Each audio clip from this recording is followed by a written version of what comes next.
You know, every single time you click, post, or buy something online, there's a huge question hanging in the air.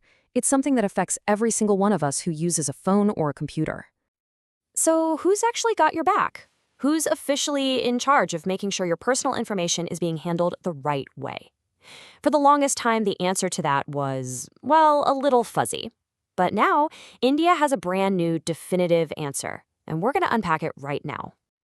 The central government just made a huge move, officially creating a brand new authority with one very specific, and believe me, very important job.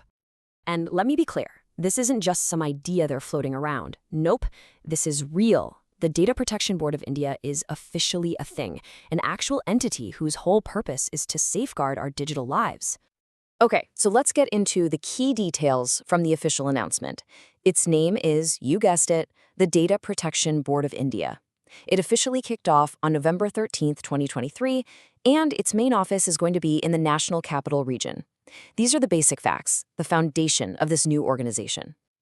So you might be wondering, where did this board even come from? Did it just appear out of thin air? Not at all. It's actually built on a pretty solid legal foundation that was put in place very recently. All of the board's power flows directly from the Digital Personal Data Protection Act of 2023. You can kind of think of this act as the new rulebook for data privacy in India, and it specifically gave the government the green light to set up an enforcement body just like this one. The whole thing was made official by the Ministry of Electronics and Information Technology through what's called a Government Gazette notification. I know, GSR 844E sounds super technical. But all it really means is that this is the official decree, the government's stamp of approval that brought this board to life. And check this out. This quote is straight from that official notice. It's literally the government saying, hey, we're using the power from that 2023 Act, and we are now creating this board. This is the law being put into action, right before our eyes. Okay, so we've got the what, the when, and the how. But let's get to the real heart of it, right? The big question: why should any of this matter to you? What does it actually mean for us in the real world?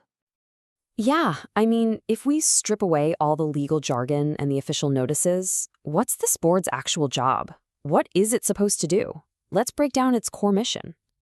So its main job really has two parts. First, you can think of it as the operator. It's the one that gets to use all the powers laid out in that 2023 Act. And second, it's the enforcer. It's the central authority, the referee, making sure everyone is actually playing by the new data protection rules. Look, if you remember just one thing from all of this, make it this. The Data Protection Board of India is our new official guardian for personal digital information. It's the single entity that's now responsible for making sure the country's data protection laws are actually upheld. And that, of course, leaves us with the biggest question of all. With this new guardian in place, how will our daily digital lives, everything from scrolling social media to our online shopping, how will it all actually change? Well, that's a story that is just beginning to unfold.